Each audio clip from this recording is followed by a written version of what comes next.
कर्मचाऱ्यांनी मला सांगितल्याप्रमाणे त्या ठिकाणी त्याचं लक्ष वेधून घेण्यासाठी काचेवर थाप मारली आणि त्यामुळेच ती काच फुटली. काच फुटल्यामुळे ती काच उडून त्याला दुखापत झालेली आहे.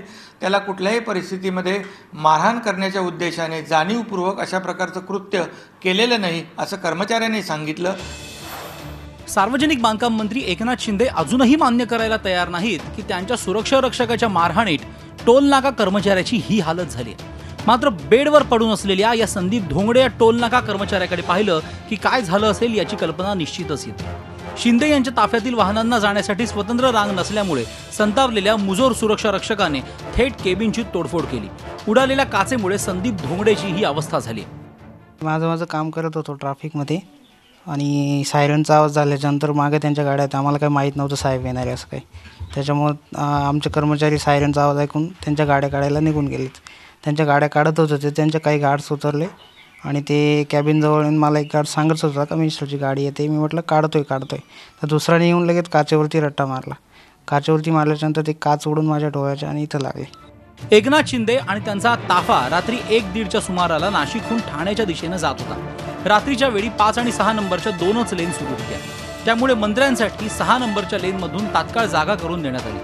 त्याचवेळी सुरक्षा रक्षकांची गाडी बरीच मागे होती.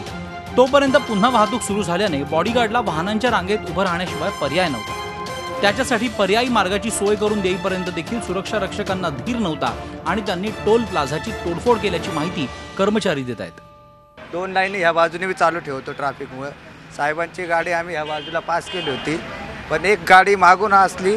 कर्मचाऱ्याला थोडं विचारलं त्यांनी का पास कर. कर्मचाऱ्याला सांगितलं, पण त्यांना वेळ लागला म्हणून त्यांनी काच फोडली.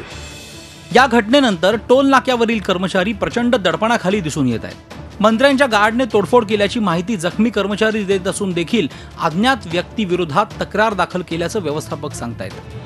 घोटी पोलीस कॅमेऱ्यासमोर बोलायलाही तयार नाहीत. नहीं किसी ने नहीं, मैं तो था ही नहीं, लेकिन जिसने भी है उसने भी नहीं बताया। मिनिस्टर आपकी रिस्पांसिबिलिटी है, आप जी वहाँ के। हाँ, आपको कर्मचारियों ने कुछ तो बताया? नहीं, कर्मचारी ने बताया। क्या बताया? जो अननोन व्हीकल था, वीआईपी कन्वे था, उसमें से किसी ने उतरा लास्ट में और वो मार के गया. मंत्र्यांच्या बॉडीगार्ड कडून टोल नाक्यावर धुडगूस घातल्याने सारवासारव करून प्रकरण दडपण्याचा प्रयत्न केला जातोय. मात्र अशीच घटना सर्वसामान्य नागरिकाकडून घडली असती तर टोल नाका व्यवस्थापन आणि पोलीस अधिकाऱ्यांनी अशीच बचावात्मक भूमिका घेतली असती का? आज एक कर्मचारी जखमी झालाय, उद्या दुसरा होणार नाही याची शाश्वती मंत्री देतील का? असे सवाल या निमित्ताने उपस्थित झालेत. मुकुल कुलकर्णी, झी मीडिया, नाशिक. झी 24 तास रहा एक पाऊल पुढे.